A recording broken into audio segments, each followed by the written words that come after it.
Okay, good evening, everybody, and welcome to tonight's meeting of the Cabinet Committee. You all know the drill, there is no fire alarm planned for this evening. Should the alarm sound, please leave via the nearest available emergency exit. Two of the closest exits are through the glass door behind you to my left and through the double doors open onto the riverside behind you. Please muster at Café des Amis. Members of the public are welcome to make their own recordings of the meeting using whatever non-disruptive methods they think are suitable. This meeting is being minuted, recorded and audio live streamed to the Council's website. The voting system in the Guildhall is not working at present, so voting will be done by roll call. The Westgate garden gates on the riverside are locked, so members of the public must leave the Guildhall by the side exit behind the glass door. Lauren, do we have any apologies for absence? We have apologies from Councillor Turnbull, Chair. And do we have any substitutes? We have Councillor Harvey here for Councillor Turnbull. Thank you and welcome, Councillor Harvey. Are there any declarations received in advance? I've received none in advance, Chair. And does anybody have any declarations of interest? Marie? Just to declare that I sit as a board member on the Canenco board. Thank you.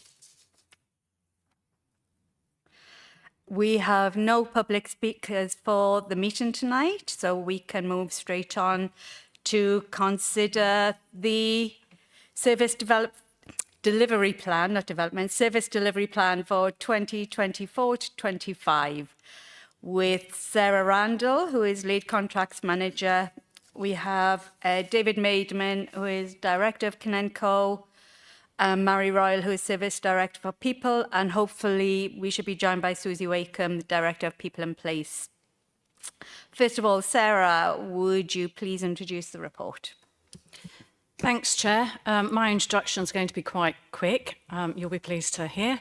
This is, as already explained, the service delivery plan for 2024-25 for the services that Canterbury Environment Company, known fondly as Canenco, provide for the council. The two contracts are the waste collection and street cleansing contract, and the second one, which you might see acronyms in the document of GMAW, and that is grounds maintenance and associated works.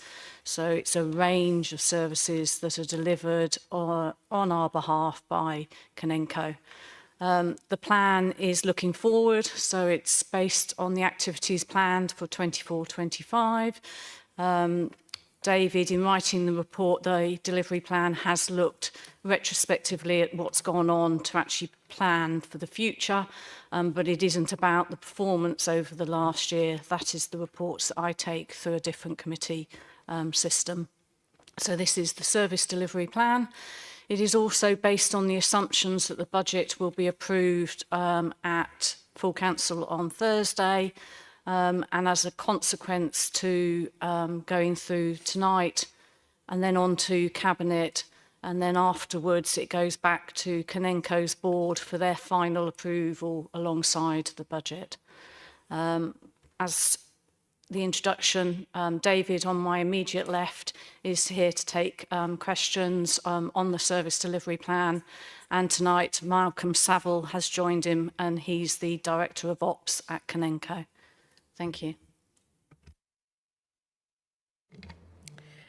Thank you. So, I now propose the report to the group. Do I have a seconder? Sorry, go on then. I propose, incorrect, that the Cabinet Committee companies recommend to Cabinet that the service delivery plan for waste collection and street cleansing and grounds maintenance and associated works for 2024 to 25 be approved. And thank you, Councillor Duke, for seconding. Do we have any questions? Councillor Howes. Yeah, thank you. I've just got a few questions based on the report. But firstly, can I congratulate you on the improvements which have continued year on year, and also how proactive you've been to try and tackle the carbon footprint issues. I think that's really, really encouraging. My questions are in order. I'll take 3.1, which is collections. And I know that there's still issues with assisted bin collections. I think some of that's linked to recruitment and retention, which I know is also an issue, where staff get used to doing around know who has assistant, who doesn't. And that appears to be when they're off sick and you're using temps, agency workers, to be a problem. And I just think perhaps something needs to be done in both of those, where there has to be more consistent with staff. And I know you're trying to tackle it, but to me, you tell us in the report that it's standard across the industry to be reliant upon temps, but it seems like a lot. And if you had a more consistent staff, some of these issues wouldn't arise. So I think that's something which I'd like to raise. You also talk about bins, and I suppose anybody who lives in Canterbury District, it is their bin and it's our responsibility to maintain it. But when Serco got the contract, what was it, about 12 years ago, 12, 13 years ago, these bins are now at their use-by date. They're falling to pieces. And we're going through this cost of living crisis. And although the red bins are cheap, to buy all 3 bins in one go is going to set you back well over 100 quid, isn't it? And for a lot of people, that's quite expensive. And you suggest that that might be a reason why not many people are or not all people are doing food to recycling and green and the other one, so the grey waste. So is that something which needs to be considered, that perhaps money goes into the budget to try and have a fairer pricing system? Because I know when we got the money from KCC, we were able to get red bins at cost. Is this something which needs to be considered? What else do I have? The grounds maintenance. And I'm going to be brutally honest, this is coming off the back of something which happened in my ward, where there was a ground maintenance issue and Curtis Woods have been decimated in certain parts because of the way the contractors came in. So what I'd like to suggest is that when there's Canenco ground maintenance work being carried out in sensitive environments, that it's run past the environmental team to make sure these things don't happen, because I've had an awful lot of complaints over this, and I don't think it's ended, the amount of complaints which are going on. I'm just forewarning there.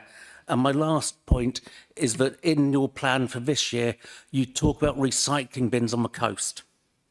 I will declare that I hate the idea of bins anywhere. I am one of those, I'm an outlier. Bins to me are evil, horrible. They create more problems than they solve. Lots of places around the world agree with me. It just seems that people here don't. Recycling bins on the coast to me are creating 2 problems. One, they're creating a food source for marine wildlife, and 2, they're creating a bin which can be quite easily contaminated. So I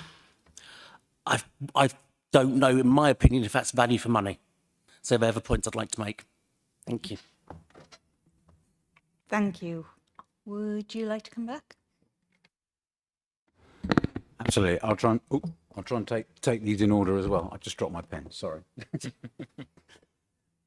In terms of the assisted bin collections, you're absolutely right in terms of some of the issues we face, and I think we documented those within the report.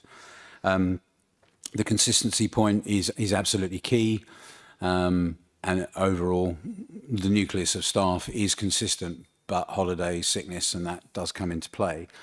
I think the other thing we tried to raise in the report, and we've actually been discussing today, is actually in context of this, is the number of new assisted collections we get. It's not a static number. We're averaging 5 a week, 25 a month, nearly 300 a year, which is, that problem is compounding month on month, year on year. But it remains a high priority for us. It remains a high focus. We have a number of strategies in place, but it is the most frustrating thing for the residents.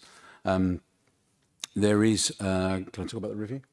So there is currently a review ongoing on the assisted collections. So a number of people who have been written to asking whether they still require that service. And if they either reply they don't, or there is no response, they are actually taken off that, because it is one of those things that just keeps on growing and growing and growing. So it is one of those things that is under constant review. And it's also consistency of bin placement. It's a reason for some of the misses, in the sense that assisted collections sometimes can be put out in a different place for different services. So but that's the same for garden waste and lots of other things. Does that answer your? Can I just ask really quickly, why are the number of assisted collections going up so rapidly? Has any work been done on that? Because 5 a week seems quite a lot.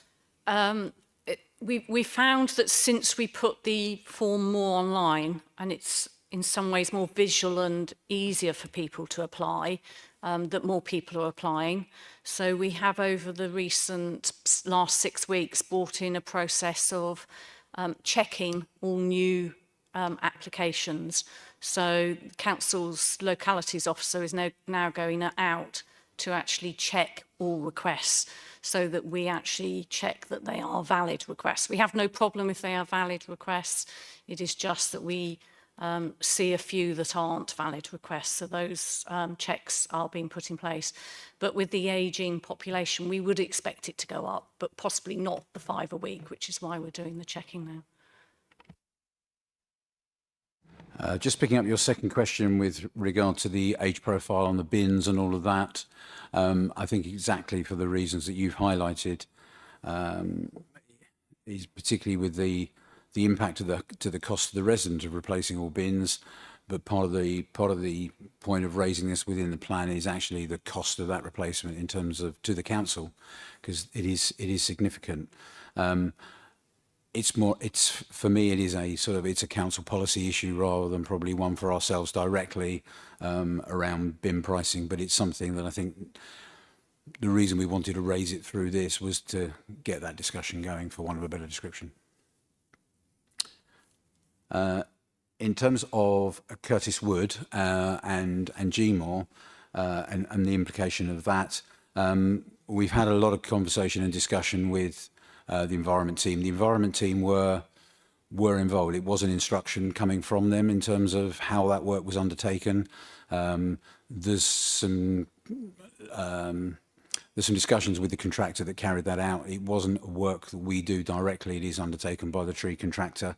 There were some options that were presented in terms of how that work was done and regarding costs, and the more mechanical approach, which has created some I think reaction, was the elected path, but also none of that work would have been disruptive. It was all based around ash dieback as well, so the work had to be done, and the proximity or the location of the trees and regarding the location of the road.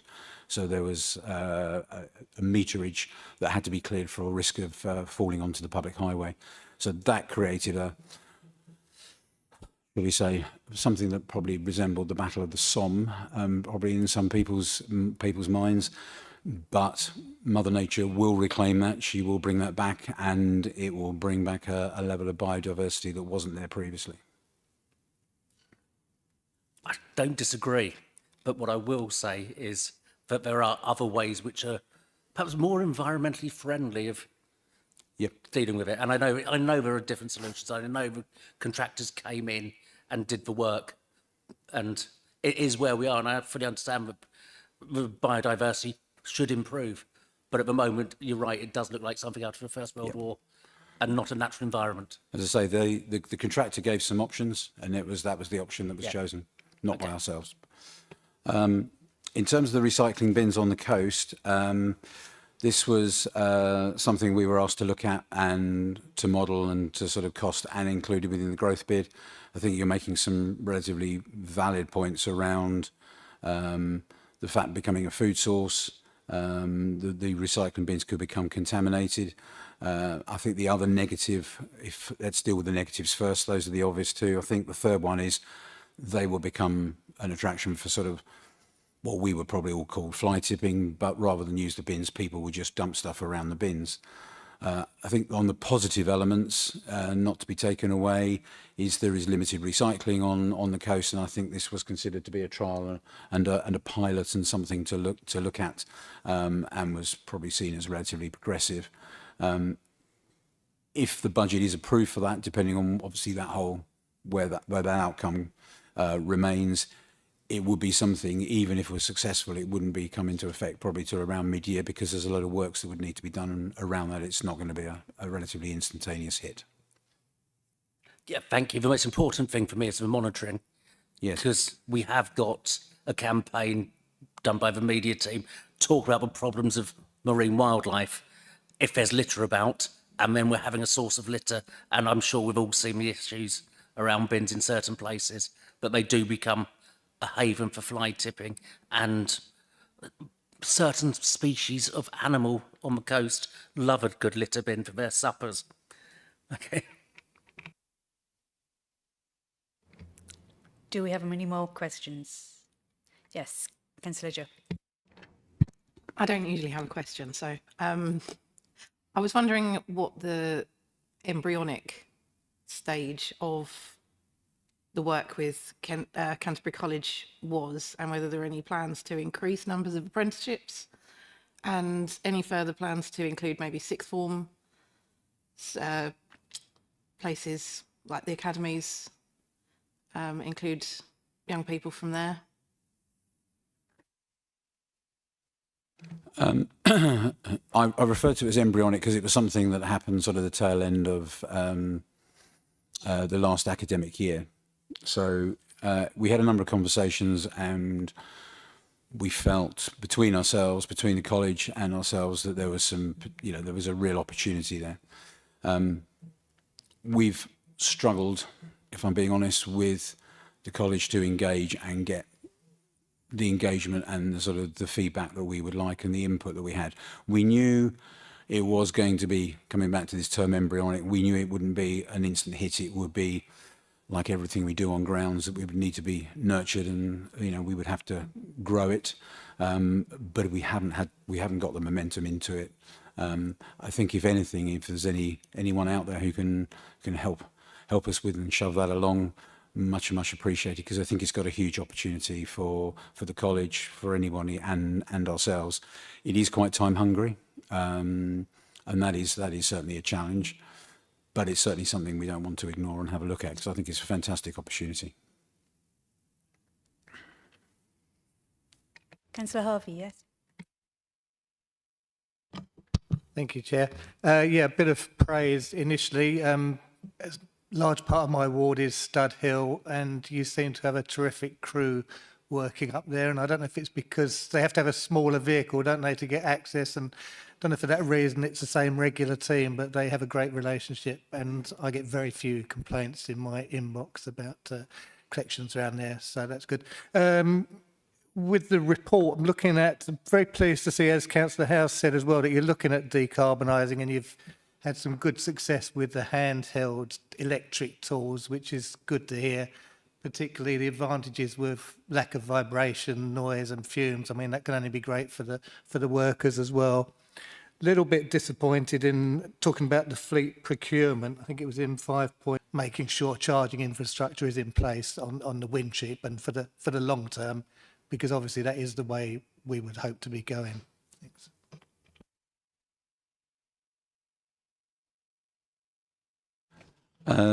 Thank you. Yes, certainly in terms of, let's start with Stud Hill and appreciate comments, and we'll take that back and feed that through. I think Malcolm and I would take that as one of the successes over the last couple of years.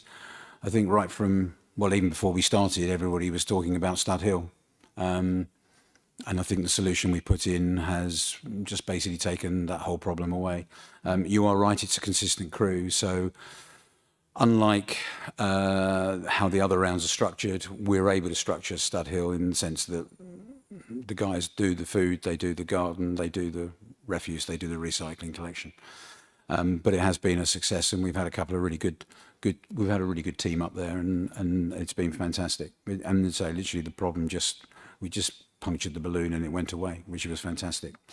The handheld tools and sort of the decarbonising of that, again, that's that whole part of our operation is moving very, very fast. We sort of really sort of dipped a toe in the water around 6-7 months ago. And probably say if you took that as sort of, version 1 on a lot of the tools that we're now seeing coming through, you're on virtually version 10.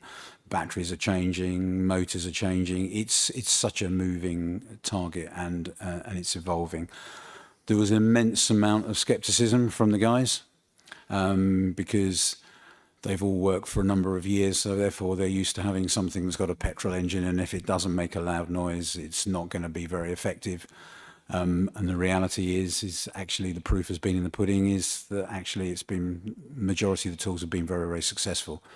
We're struggling a little bit on one or two types where, particularly on the strimmers and some of the blowers that we use, but even that we're making progress. And literally on Monday this week, I had a call from one of the suppliers to say, we just had something delivered. We think you should come and have a look at it because it said, we think it would be of interest. So it's a very, very rapid changing environment in that sense. And you're absolutely right. Also for the guys, it's superb. One of the demonstration drivers who came down to see us a couple of weeks ago,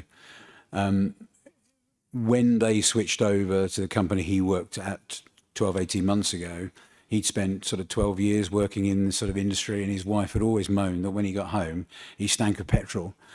And then when they changed the equipment with the company he worked for, he went home and he didn't smell. And she was basically accusing him if he'd lost his job, but he was still going to work and hiding around the corner because he didn't stink. We have, it's not in the, I think I make reference to it in the report, but they've now delivered and they're on site. We have a number of mowers for the cemeteries, which are fully electric. So again, it's another progressive step. So it's a little bit bittersweet in the sense we're making good progress in that area and things are changing rapidly. Yes, agree, it's a little bit frustrating on some of the road-going vehicles. It's all based around the charging infrastructure, as you say. And there are plans. There's been a number of surveys, certainly for Cotton Road. So that is in the medium to longer term plans, but I think that will come down again to budget funding and availability. So it is there. And also one of the growth bids that we submitted and we talk about was the use of the HVO fuel. So that's hydrogenerated vegetable oil, which is a drop-in fuel. So there's no modification to the vehicle. It's only suitable for heavy goods at the moment, but it would then take us to a carbon neutral position for all the RCVs. But there is a cost implication. It doesn't track fuel price.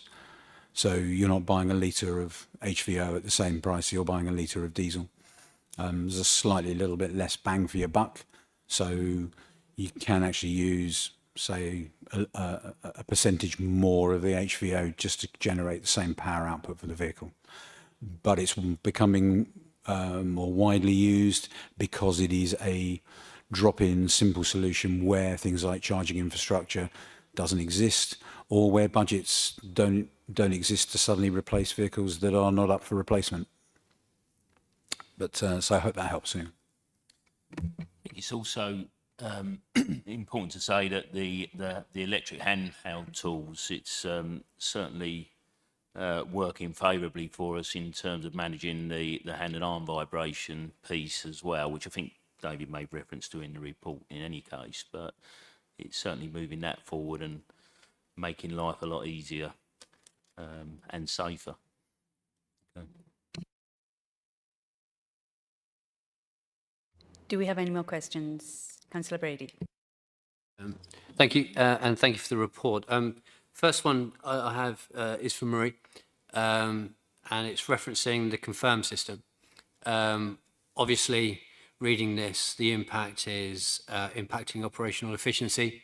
I'm just wondering what is happening behind the scenes so that comes back online to assist the operations. And when we're looking at the growth bid submissions, it's got the initial cost of 468,000. But for many of these things, there will be a net saving. And that's not listed. Obviously, you would have made detailed business cases for all of these. So if we're looking at the compact road and precinct sweeper, will that increase efficiency? So will there be a saving on overtime? When you're looking, same for the grass cutting team. I mentioned the confirm system, which will increase efficiency and generate savings. You mentioned the green fuel, so I thought maybe there may have been savings there, but you said no, not bang for your buck, so there would be other benefits reaching net zero. There would be, if we extended the lease for Fordwich, which we're not going to, that would have offset the move by a certain amount. So what's the difference in cost there? So it would have been interesting to see the net savings up against the initial costs, because then that puts a little bit of context to the growth submissions. And naturally, within this committee, within reason, we are supportive of, I am supportive of these submissions. I just need to see the picture of what we're going to be getting for that amount of spend. Thank you. Thank you. Marie, do you want to go first, or David? Thank you. In terms of where we are with Confirm, where the Confirm system requires some input, I think, as we've made reference to in the report. I think up until just before the cyber breach, the system is what we refer to as unsupported. I think there are plans afoot to change that. The main thing for us is really around the mapping, I think, which I've referred to, and we are now looking at. We had to replace all the tablets that the collection crews use, so we were looking whether we could actually use those to make the Confirm system more mobile and more accessible. That's not actually possible, but it may. There are some options which we're exploring to further expand on that. The big link with doing anything on that mobile solution is really the mapping system, because without accessibility to maps, that's where we lose quite a bit of inefficiency. There is, since the report was written, there has been some progress in terms of a digital plan with the digital team in terms of coming up with a 3-stage approach to the future, and Confirm is part of one of those discussions and project work. Unfortunately, with light of recent events, all those sort of work streams have not, well, they're ground to a halt, not stalled. Yeah, they're stalled. So we're just waiting for everything to come back online and sort of pick those back up. In terms of the growth bids, in terms of savings, you are right in terms of the detail that we put in behind those savings, where relevant, are incorporated into that, if they're, where they are. So it is sort of, for want of a better, it's the net amount, rather than we haven't historically shown that as this is the cost and then therefore there are savings against. We did in the detail of the submission, but that's not in terms of the report. The green fuel, you're right, it is an additional cost because it isn't comparable, but the benefits are achieving the desire to be carbon neutral by a certain date, and it's trying to be ahead of the game on that. And I think I'm right in saying that the buses will run HVO, the park and ride buses. Okay, don't quote me on that. Delete that. That's, but it's becoming more and more common, shall we say, for the obvious reasons. With regard to the Fordwich depot, when at the time of writing, we had not, and the current position today is we haven't identified anything formally as a replacement. We're looking at a couple of options. Therefore, in terms of the lease rental, we don't know whether that's more or less whether there will physically be any savings. What we knew in terms of this financial year, or for the growth bid, was there will be a cost of moving, so we've put that sum into the growth bid because we need something within there to accommodate that move, because it doesn't happen basically free, or just doesn't happen by magic. Thank you, but that would have been offset by the extension of the lease in Fordwich. Which I'm just thinking that moving forward, if we have a little bit more of the detail Okay. of what saving can be realised or what can be offset, then we get the full picture of, instead of seeing the total 468,000, we see the net Yep. bit of saving. So then that gives us the full picture. So we can then put our backing behind, that's a really good growth proposal. We fully support that because we can see these realisations. But yeah, just a little bit more of. Marie? Just to add to that, I think you're right, and we can put that detail when we come back with the next delivery plan. What I would say is that David Malcolm and his management team, they're continually looking for efficiencies, doing things more effectively. Digital is part of that solution, so we are invested in that as a company, as a board, and it's something that we're trying to do. So, yeah, just to reaffirm that, you know, from a management team point of view, that the team are continually looking at those efficiencies and effectiveness of the way things are done.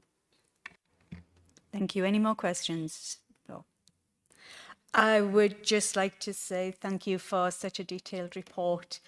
We know it's been a very difficult year for Canenco, and to see so many positives in this report is really to be commended. So thank you.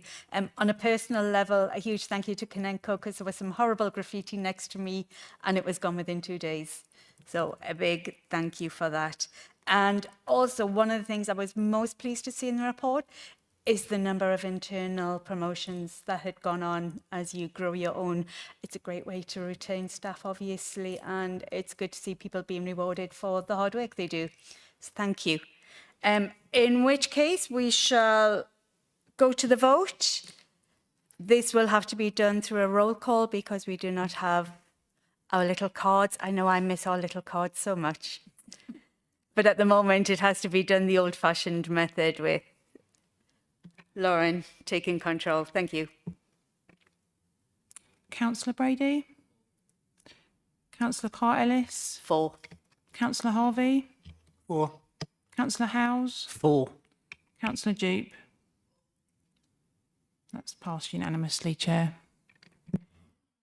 Thank you. Is there any other urgent business?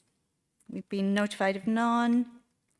We don't have any exclusion of the press and public, in which case, any other urgent business that falls under the exempt provisions, none notified, in which case I think we can call it a night. Thank you very much. Thank you for